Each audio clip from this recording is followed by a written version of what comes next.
What's up guys, I'm Sean, continuing to build out my E9X M3. Today I'll be installing these Vorshlag Camber plates, as well as these OEM arms with BimmerWorld spherical monoball bearings.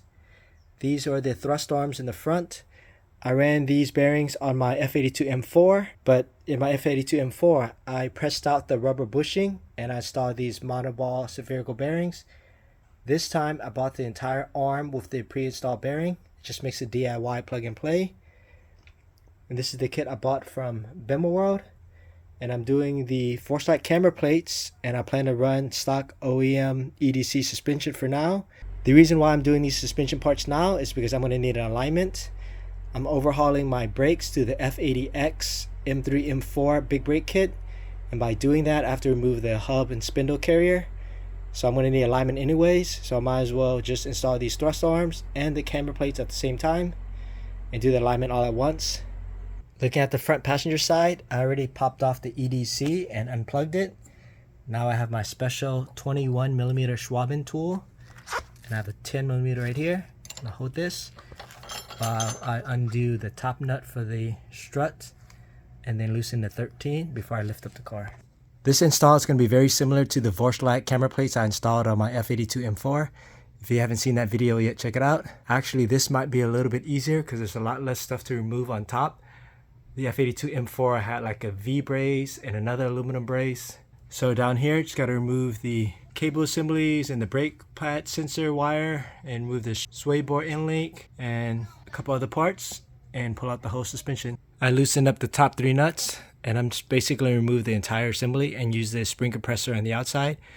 I know there's a technique to not use a spring compressor and use the weight of the car as a spring compressor, but I'm just going to remove the entire thing, make it easier.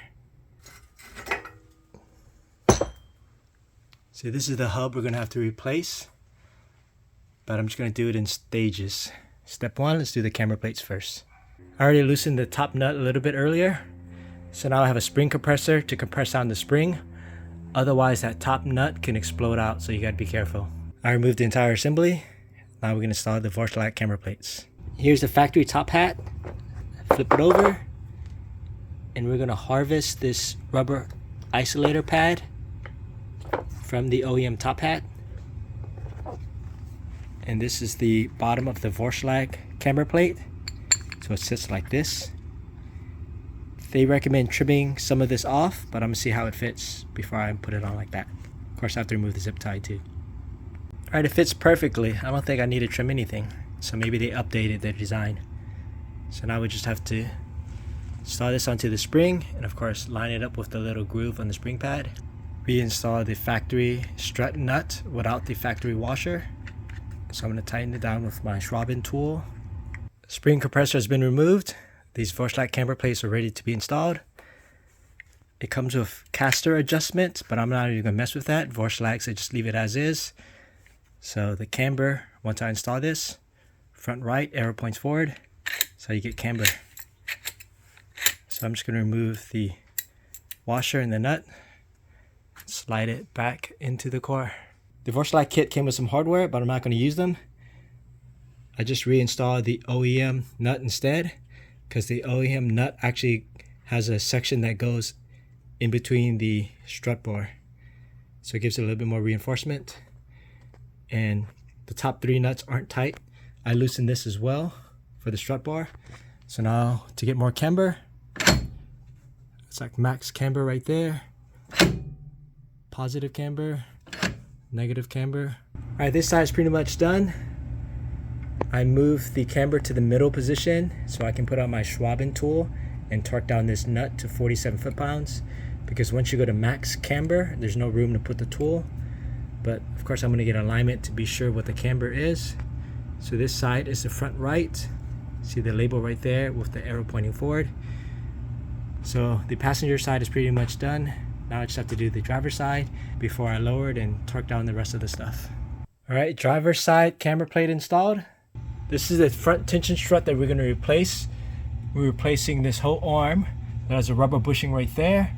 So under hard braking, like on the track, the bushing deforms and deflect, so your braking can be unstable.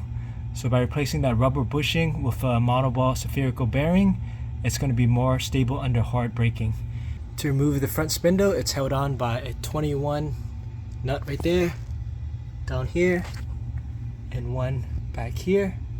And if it spins, I have a Torx T40 to hold the center from spinning. The strut 16 has already been removed when we did the camber plates, so I'm going to break the loose the 21s and pull off this whole assembly. Alright, now the whole thing is ready to come off. Alright, there it is. The wheel sensor is still on, so I have to make sure I took off that bolt to the wheel sensor. To do the front thrust arm, I just removed the fender liner right here. It's a bunch of small little 8mm with a 10mm right there. Now I can get to that bolt right there, 21, to remove this entire arm. Here's a comparison of the front arms. Like I was saying, this is a rubber bushing, so over time it ages and cracks and tears. And plus, under hard braking, it can deflect. Whereas this is a Monoball spherical bearing that's protected as well. So this should last the life of the car. And the BimmerWorld kit, of course, came with spacers right there and on the other side. And it came with a brand new bolt. And it came with instructions and a new nut for the front. Our new thrust arm is installed. I don't have to torque it under load because this is a spherical bearing. So it's installed following the BimmerWorld instructions. Now I just have to reinstall the cover. Now let's continue to the brakes.